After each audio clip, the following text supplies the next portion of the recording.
car, it's probably 10 people in it. So I mean, you constantly, there's a very palpable sense of crowdedness every second that you're there now, because you can't escape it. Traffic, expectedly is a mess.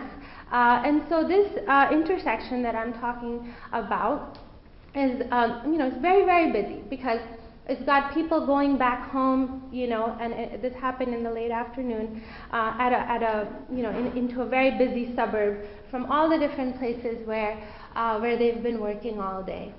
So this week there was one boy who actually was, and this is another fact of Pakistan that Pakistanis will recognize, that if you stop your car at an intersection in Karachi, your car is immediately surrounded by people trying to sell you stuff, people trying to clean your car, people begging for money, and this happens at every single intersection in every big city in Karachi. So the stories of a boy, a 12-year-old boy, who worked at this intersection in Gulistan-e-Johar in Karachi, where he would, every time the light hit, he would run in front of the cars and start cleaning the cars so that he could make a little bit of money. But this week, this past week on Wednesday, this boy was doing that, and he obviously knows this intersection better than anyone else, right? Because if you work somewhere in that same little, and there's a turf battle in all of these intersections between these kids who clean these cars, because if that's their livelihood, that intersection is their livelihood. So this boy, whose name was Muhammad Zahid, was cleaning cars, and he saw all of a sudden that one of the cement blocks that was, and on one side of this intersection is a big hospital. It's called Darul Sehat, I think. But it's a huge hospital that's very, very busy. So in the sidewalk in front of this hospital, he saw that one of the cement blocks that had always been there was slightly askew, and from it were coming out all these red wires. Okay, and so of course this kid, who no one pays attention to, who mostly deals with people telling to get lost, literally, at every time the light turns red, sees this and completely starts running to every police officer he can find in this crazy intersection. And it's not, believe it or not, despite all our security issues, it's not easy to find a police officer sometimes in Karachi in rush hour. And in addition to that, police officers don't ever usually listen to a 12-year-old, car wash kid who's obviously a street child.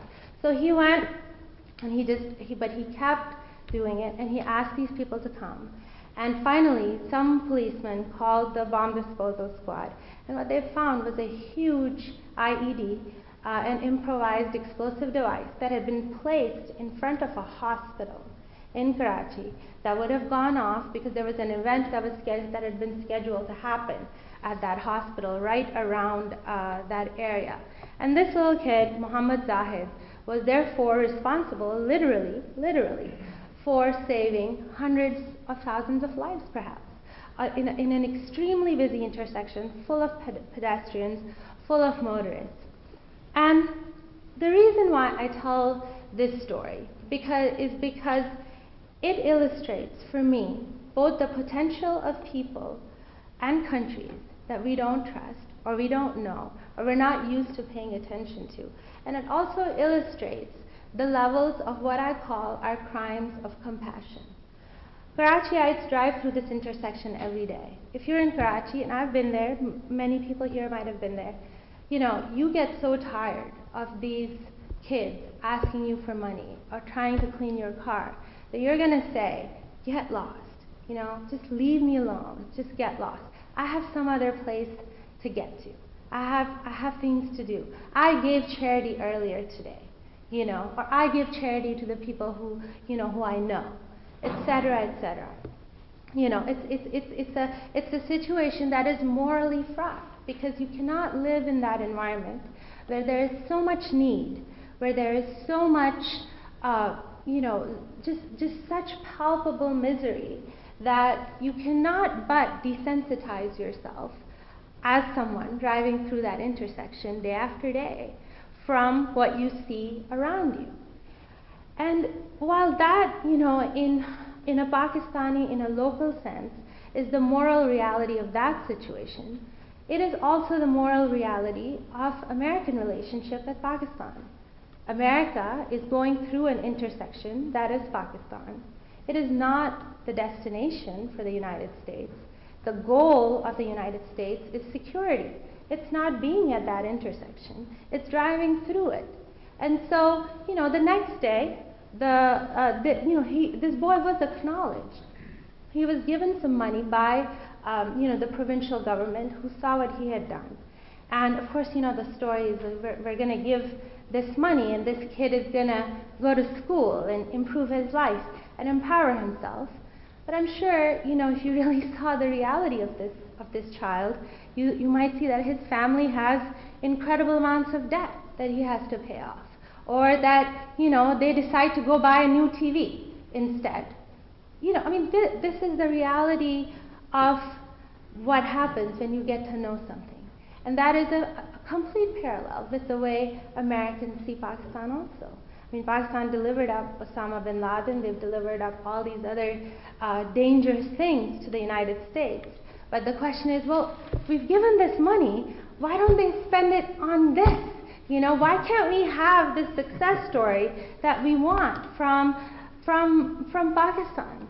And Pakistanis would say, why doesn't this kid just take that money and go to school so he can make something of himself, so he doesn't have to be at this intersection washing cars day after day, where he's being shunned by people. So, the reality of human stories and the reality of relationships is always a complex reality, and it's a complex moral reality. And the problem with this jargon that we hide behind, and it goes both ways. It goes both ways in Pakistan and in the U.S.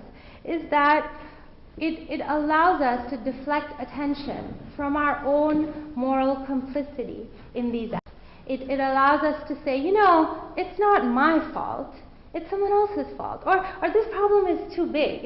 It's like a foreign policy problem. How does that possibly relate to me?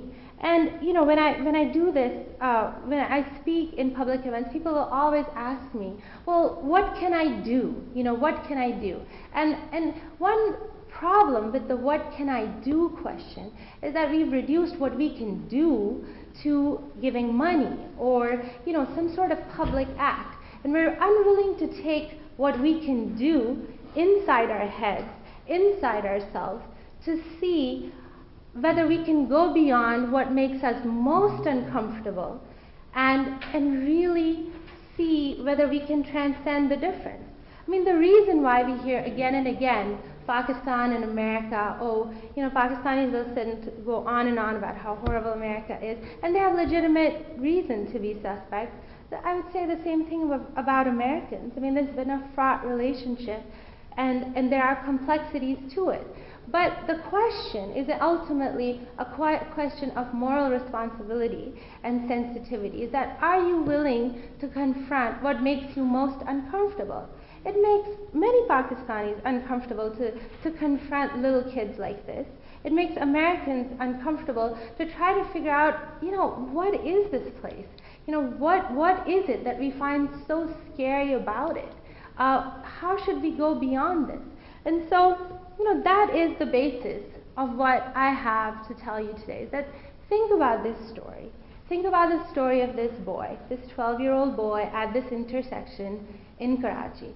And think about the people think about his life, the life of people that are driving through that intersection, and your responsibility, your moral duty, of compassion, and see these relationships, whether it's Pakistan or America, as relationships that are not just, the foreign policy over there, over here, but really questions that require you to think morally about what you owe other people in terms of empathy as a human being. So thank you very much. That's all I have for you guys today.